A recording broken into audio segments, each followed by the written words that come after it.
This week's Parsha, Parshat Vayishlach, tells us the tragic story of Dinah's abduction by Shem.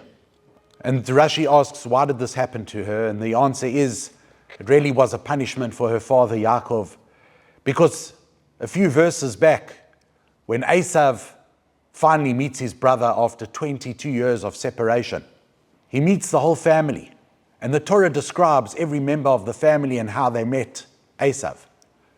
But one member of the family is missing from the list, and that is Dinah. And the rabbis tell us that Yaakov actually hid her in a box. He was worried that Esau would see this beautiful young girl, fall in love with her, and take her to his home. And therefore Yaakov, protecting his daughter, hid her in a box. The question is, can you blame Yaakov?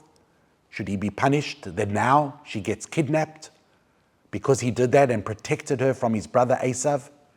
Can you blame Yaakov and say that he's being punished now by having her kidnapped by Shem? Is that fair? And the rabbis explain that Dinah actually had the potential to turn Esau into a good person. Esau, this evil human being, the father of Melech, who's still pursuing us to this very day, really, Dinah could have changed him? Esau grew up in a home with a saintly grandfather, Abraham, who converted hundreds of thousands of souls to this new idea of monotheism, of Judaism. Yitzchak, the saintly father, who couldn't change his son. Yaakov, this holy brother, who had no impact on the life of Esau. Really?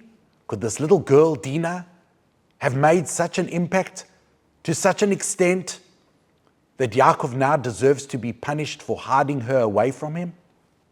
The answer is that this concept shows us the power that a woman has in her household. The sages say that a wife is the akeret habayit, the foundation of her home. A woman sets the tone. A woman sets the level of religiosity in her home, and everyone else follows suit. Dinah would have managed to do things that Abraham, Isaac, and Jacob could not do with this evil Esau. Dinah, being the akeret habayit, could Taka have made Esau into a good person? Obviously, Dinah had extraordinary soul neshama powers. It's not recommended for the average person to marry an Esau and try and change him. But the story of Dinah sheds light on the enormous role every woman plays in shaping the characters of the members of her household. Shabbat Shalom.